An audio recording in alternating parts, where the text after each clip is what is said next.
Hey everyone, so today is Saturday, March 20 something, 23rd maybe, and my update this week is more boring, so I've decided to make this into a short update and some gender reveals, no gender reveals. Gender predictions, like old wives' tales. So, first I'll tell you about last week. I am 23 weeks. Actually, I'm pushing 24 weeks now. Week 22 was rough. That's like I said last video, that's when we lost Emerson. It was very, it was just nerve-wracking for me. And Monday, I had a doctor's appointment and an injection for, my progesterone. So the doctor's appointment was just a regular one, and it was with one of the ladies, the doctors in the group, who I had never met. I really haven't met many people in this group. It's very odd having a new doctor this time, but they are nice and they were good. So anyway, I kind of broke down with her. Like, I kind of started crying and told her how bad my anxiety is with everything that had happened, and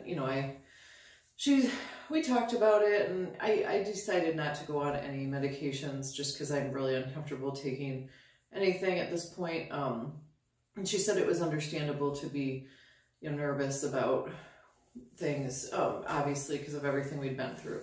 Now also I talked to her and I asked her, I said, at what point would I be able to schedule a C-section? And she said that they usually don't schedule those till the 3rd trimester. And she did tell me that probably they would do it at 39 weeks, which I knew, but I thought maybe I could push it a couple days earlier. And she said she wasn't sure that usually they do like to do them at 39, which is very... I think I've mentioned my daughter leaves for basic training for the Air Force July 9th, and 39 weeks for me, 39 weeks on the Monday is July 8th. And I really want to be home when my daughter leaves. And they're like, well, we could push it back a few days. I'm like, I don't want to push it back because I really wanted her to meet the baby. She'll be in Texas. It's a long ways from Michigan. And, I'm trying to see if I'm going to talk to them later and see if they'll maybe do it on the Friday. But, we'll do what we have to do and it'll all work out. So, I talked to her about a couple other things, but I got a prescription for a belly band, and she wants me to get compression socks because of the externship that I'm doing. So my externship, but the baby's fine. Everything was good. The heart rate was in the 150s. And, we didn't have an ultrasound, and I haven't had my cervix checked, but so far everything seems okay. So I have another appointment in a month, and yep, I scheduled a 3D ultrasound for May 19th with a ultrasound place here around my house. And I really wanted to do this with my last pregnancies. I just want to see the baby's face at 31, 32 weeks, which is what I'll be then. And that you can bring your family and stuff. So it should be cool. So anyway, that's for other stuff. But yeah, so my anxiety was really high that day because it was my first day of externship and I was nervous and I had to be late because of the appointment, but it was fine and it worked out. And my first week was awesome. The people at the office are awesome. The doctor is awesome. I really hope they're hiring, and I really hope that they'll hire someone that's pregnant. I did hear from the office manager that the doctor asked for my resume, which she already had, the office manager already had. So the fact that he asked for it seems like a good thing, but we'll see. I'm not holding up. I'm not getting my hopes up for being hired, but I would love it if I got hired there because it's awesome. So then again, it was only my first week. Next week, we're doing a little bit more telephone stuff, which I'm usually good at, but it is a very busy office. So anyway, and hold on one second. Okay, so I will start with the old wives' tales. My daughter's here. She would probably love to be involved in this video. She's 8, but it's just, this is kind of a thing I do for myself. So I'm not going to use my chalkboard that I was going to use. I'm going to keep score on this, the boy column and the girl column, and then we'll look at it at the end. So the first old wives' tale is the gender chart, the Chinese gender chart. Now for some of them, I know you have to convert your age to like Chinese, year and like look down. And so this baby, that says boy, for the Chinese gender chart. So I'll put a check or a mark on the boy column. Now for my other kids, it was like half and half. So I don't really, and let me say before I do any more, these old wives' tales may be different from other ones that you've heard, and some of them I might not agree with, but it's just something I found online that I thought would be fun to do. So, and of course it's just for fun. The next one is the Ramsey theory, which is, if you don't know, when you take your early ultrasound and it's what side the placenta's on. Now, my first ultrasound was at 7 weeks and a few days, and it was an abdominal ultrasound. So I think that I don't remember which side it was on, but I do know that it was boy result for that. So I'll put boy down for that. Again, I don't know that I hold much faith in that one or any of these, but it was right for my last 2 pregnancies. It did say girl, so we will see. Next, so the next one is the skin one. And it said if your skin is extra dry, it will be a boy. If your skin is extra oily, it will be a girl. Well, I really don't feel like I have a problem with dry or oily skin. And also it just became spring, so it's been winter for a long time. So having dry skin seems like it'd be more related to that, but I don't really know what to mark for this one, so I'm gonna skip it. I don't even know why I have it written down.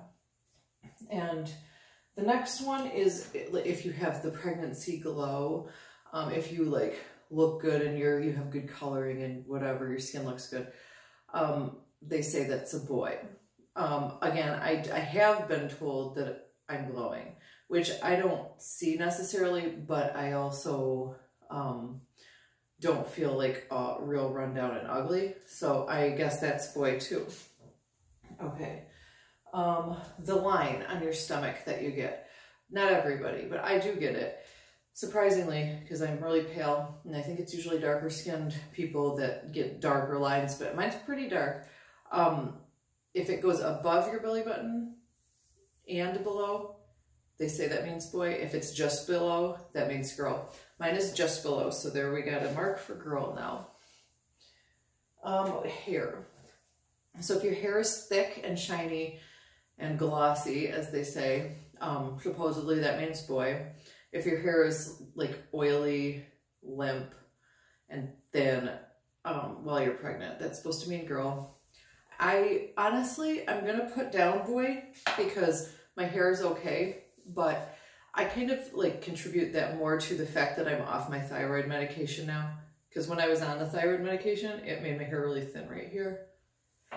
But again, this is just for fun. So, did you guys happen to notice that like it seems like almost all the good old wives' tales are for boy and all like the crappy ones are girl? I wonder why that is.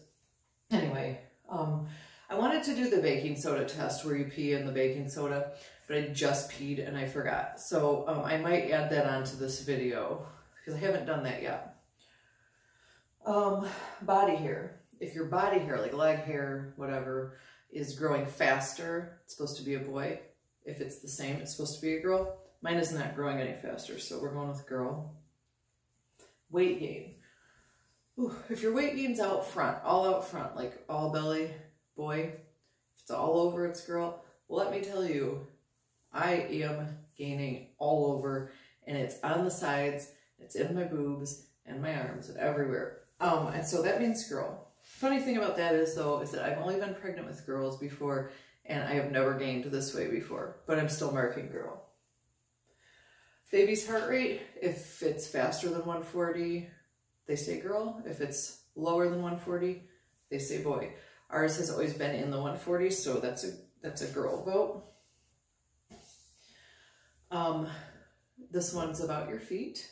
If your feet are colder than before you were pregnant, they say that means it's a boy.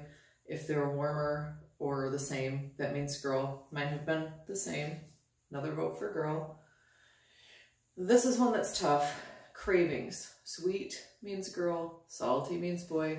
I have not craved anything with this pregnancy that I can speak of, like, and say, oh, that's, you know, ice cream or Taco Bell. Like with my other kids, it's been, I really don't know what to put, but I'm going to go with sweets, which is girl, because fruit, like strawberries and stuff, like has sometimes caught my eye at the store, and I have wanted to more, so I would say I go for the candy or the sweets, but you know, nothing really sounds bad.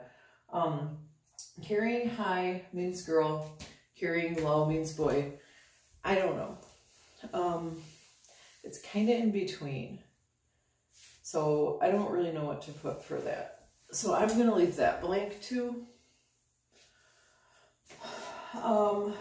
Morning sickness. If you're super sick, it's supposed to mean girl. If you're not sick, it means boy.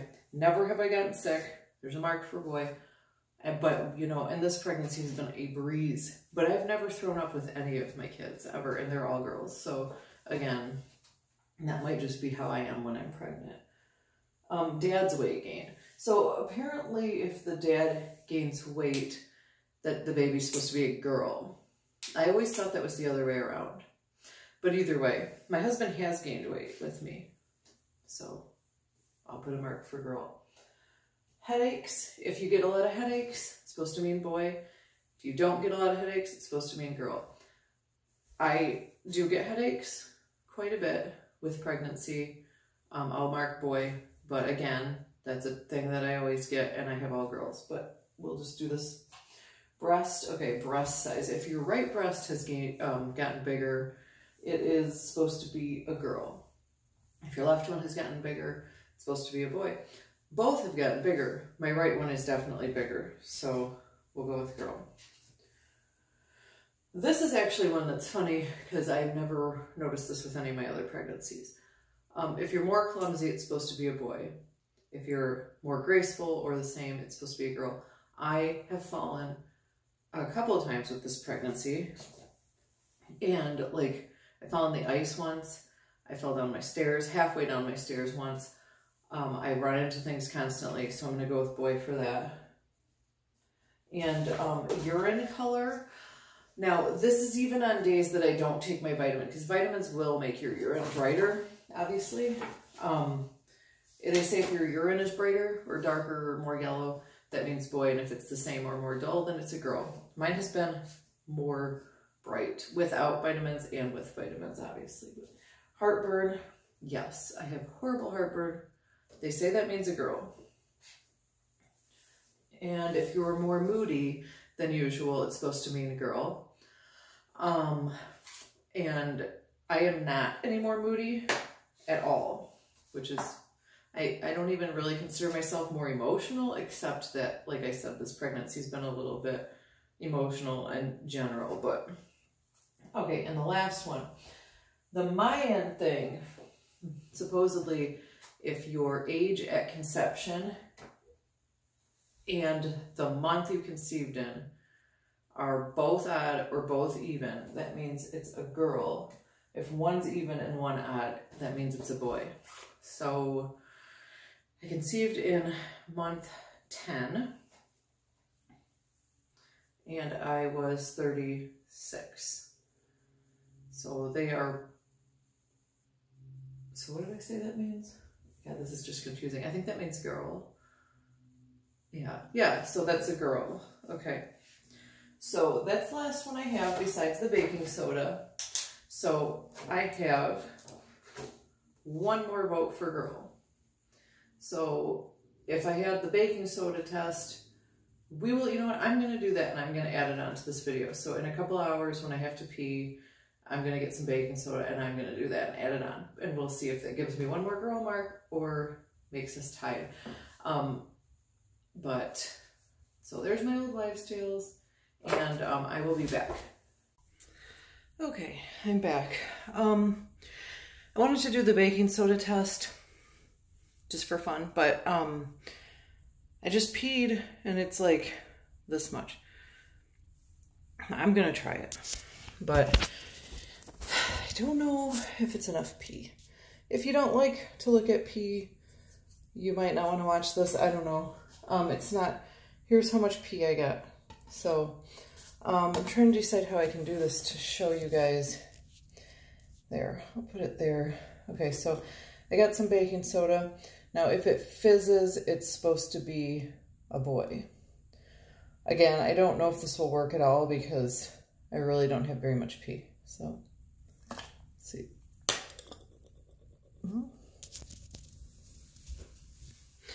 Definitely bubbling. Let me see if I can flip my camera. Oops, I took a picture. I can't flip my camera, so I'll try to show you in there. A little bit, definitely foamy. I don't know. You can kind of see it foamed, but it didn't like fizz a ton. I don't know. Sorry, I'm not that good at this kind of thing. And I really thought I'd have more pee than that, but a lot of times it feels like I have to pee. And then it turns out to be like this much. So I'm gonna call that a boy. So that means we're completely tied with my old wives' tales, girls and boys, which is good because I don't really want to know, and obviously they're just for fun, but so I'm kind of surprised that fizzed actually, just because any other time I've done the baking soda test for any, because I think you can do it for pregnancy too, right? I believe I've done that before. My pee's never fizzed. But it's probably something I ate, drank, like, or some kind of other thing. But I am intrigued. So anyway, that's it for my old wives' tales. I'll definitely update in the next week. Hopefully I have some more interesting stuff to talk about, but these are the kind of boring weeks of pregnancy, I think, for most people. So I will talk to you guys later.